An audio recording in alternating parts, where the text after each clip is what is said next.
Hey guys, welcome to another Life Success Factors video. In this video, we're going to be talking about how you can invest in your 20s.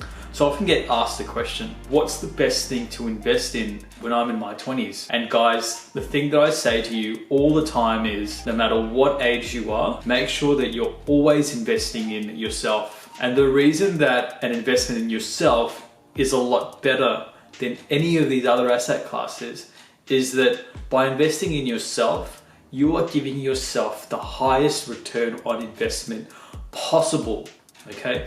When you invest in yourself, you're basically building up your asset. You are the asset, right? So when you invest in your skills, in your abilities to provide a product or a service in the economy, you are building the business of you, and the business of you can generate you unlimited returns. So the first thing that I'd say to you is invest in yourself, okay? Because that's going to get you the highest ROI. Right, the second thing that I recommend you guys do in your 20s is to start to build up a bit of a buffer. So depending on where you are and how old you are in your 20s, you're probably finishing up some of your formal studies. So some of you might be going through university, studying a course. Some of you might be studying a trade. Whatever it is, you're laying a foundation for the rest of your career, for the rest of your life, okay?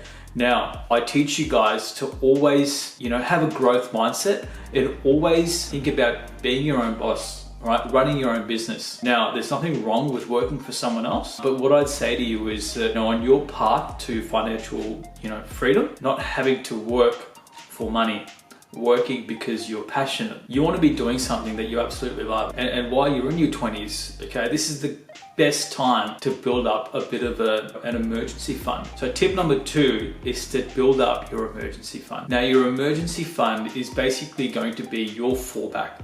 So say things don't work out in your job, or maybe you get laid off, or maybe you decide that, look, the job's not for you and you want to go and try something different. With an emergency fund, you've actually got that freedom, okay?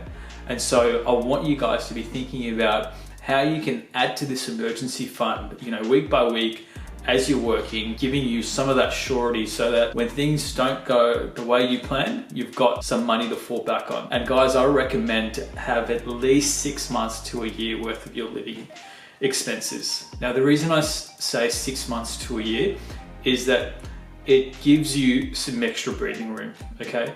You don't want to have just 1 month or 2 months worth of living expenses, because that puts too much of a burden on yourself to go out and get a job if things don't work out with whatever you're currently doing.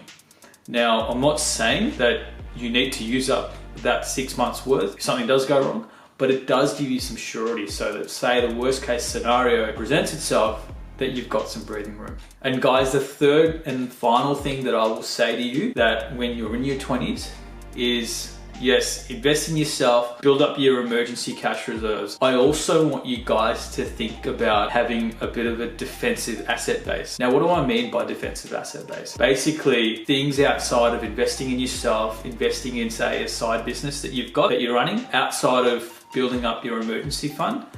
I do want you to think about investing in things like stocks and bonds. Now, I know that I said that in tip number 1, invest in yourself. Well, there's something called diversification. And when it comes to investing in yourself, as well as investing your money, you want to diversify. So you want to put money aside to develop yourself, and you also want to put money aside for more defensive investments such as bank shares or listed investment companies or exchange traded funds.